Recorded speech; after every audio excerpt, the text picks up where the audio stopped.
I bid you all good morning, good evening, and good night, wherever you may be watching this transmission. It is I, Mike Martins, and we are here to talk about the household mortgage stress cliff. Yes, well, things are headed for a cliff right now, and right now, the first country to actually admit to it or kind of start calling some sort of a correction coming in the housing market is Australia. Why? Well, here's go to article scan. So if you're living in Canada, Western United States, and if you're living in the UK and New Zealand, let's take a note from what's happening in the Australian housing market, which we've been covering here for years, because something tells me that Australia is like the first. It's like the petri dish or the first. It's the testing ground for a lot of things that are happening. And to find out more about those things, join us on Mike in the Night. Okay, so let's go to article scan here. This is a really good one, guys, so we need to open up to this one. Open your ears. Almost 1.5 million Australian households in mortgage stress as COVID-19 cliff looms. So there it is, guys. But it goes a little bit in depth here. Now listen to this.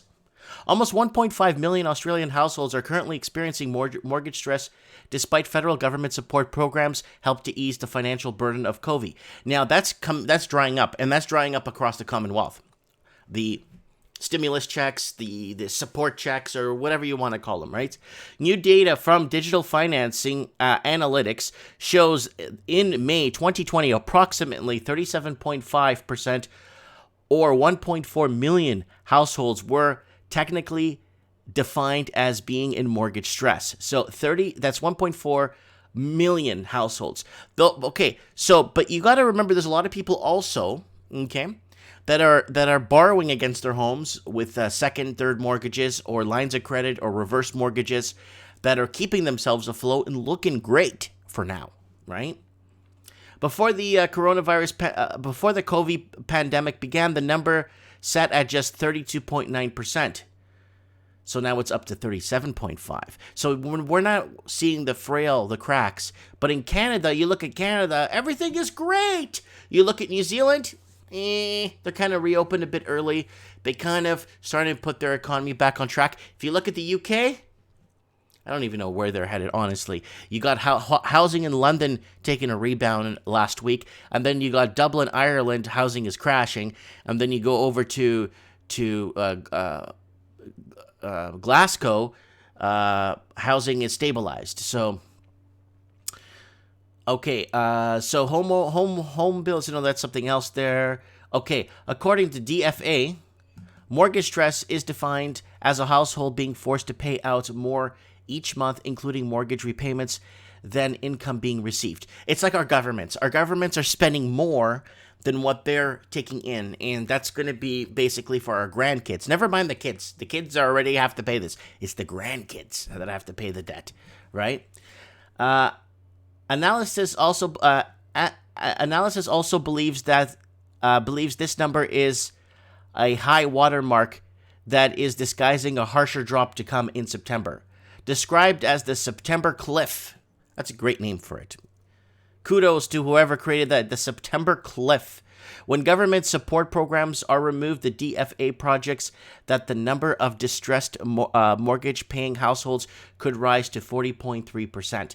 That's a huge deal because the majority of the people that are in this default or in this kaboffle are the Australian proper.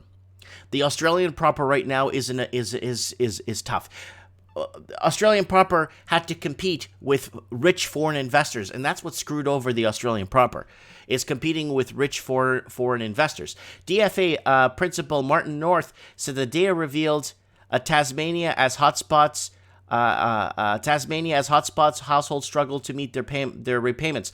Now, Tasmania is in a bit of a pickle right now because Tasmania, a lot of people moved to Hobart, exiting Sydney and Melbourne and other more expensive cities and moved to Hobart because the affordability levels were there. But a lot of people came in too late and started buying at the top of the bubble. And those homes need to come back down, just like Perth. Perth has been in a 4, 8, 12, 16, 20, 24, 28, 48, 48-month now retraction right now in bringing down the prices in Perth. So it's been on a 48-month retraction back to where it belongs. Across the states, Tasmania has the highest proportion of households in stress. Again, it was the Australian proper that moved there to give themselves a little bit of breathing room when it comes to payments. A function of lower incomes, recently rising home prices and mortgages, and a stalled tourist sector in the state, said Mr. North. The largest countries are found in New South Wales, Victoria, whereas the highest default projection rates are found in Western Australia. Across our segments, young, growing families, including first-time buyers, are the most stressed. Yes, FOMO. They jumped in they jumped in with 2 feet without looking, thinking that housing is going to keep going up. Broken down by suburb, Martin North said the postcode under most stressed was 3350 in Ballarat, followed by Hillside in Victoria. So he's just mentioning the areas there that are hit the hardest. While many of these households include the data are not on the verge of defaulting. Now, Mr. North said stress levels often predict a financial future of 24 months away. Yeah, you can't have this now. It's like I'm timing the stock markets, okay? I've been playing the stock markets a lot lately, and I've been doing very well. But why am I doing well? It's because I'm trying to time when the stimulus packages go in or the bailouts go in. I'm trying to time to see how long the bailouts start taking effect. And I've been noticing it takes up to 4 to 6 business days for the bailouts to take effect, and that's when I drop my money in, and I see my money go up, and I pull it right out. Because I'm playing their game too. I'm learning their game. If households are underwater, they are deemed to be in stress. More than 10% of underwater than severe stress, said Martin North. So if households are underwater, they are deemed to be in stress. Well, underwater means that you basically owe more than what the house is worth. So if the house is losing value, which they have been in Australia in the last 18 months, they've been slowly trickling down. We've been doing that on the channel here. And, people are already underwater, so they can't borrow on their HELOCs or their reverse mortgages, and that's another problem.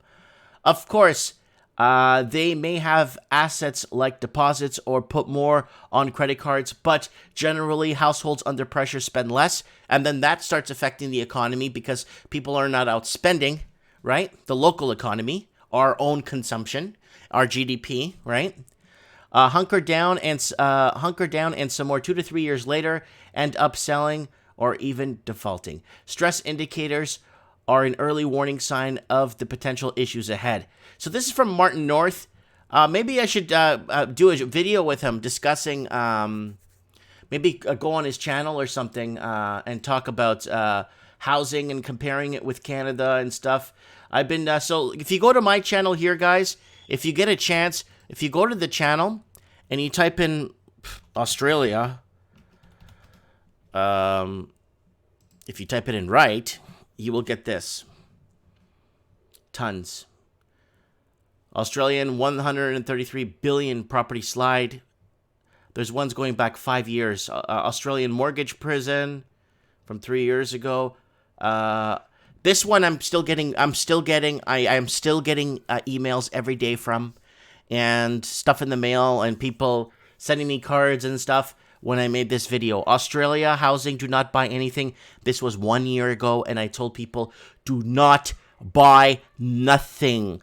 There's people that have gone through divorces because of this video. There's people that have gone through separations. There's people that have gone through hell because of watching this video and following what I said. Now the people that have followed that have been sending me stuff and calling me and messaging me, and I appreciate that. Is China to blame for Australia's housing crisis? That was from a year ago. There's stuff that go back 5-6 years here, but you gotta find them. The Sydney Get Out, I wonder if let me see if they took that one. Hold on. There's a video that got taken down 5 times from 4 years ago. From Sydney, Sydney Get Out. There it is. Housing crisis, Australia, get out of Sydney. It's from 3 years ago, but I haven't lived in this place for 4.5 years, so I don't know what YouTube is doing. So illegal housing on the rise in Sydney. Sydney is an angrier and sadder city. Guys, subscribe to the channel. Housing, Sydney crash or melt up. go ahead and subscribe to that. And subscribe to the channel, guys. Only, I think it was 22% of the people that watch my videos are subscribed. Anyways, guys, let me know what you guys think in the comments below. Lots of love. We're seeing a September cliff. It's called the September cliff, and we're going to see it across the Commonwealth.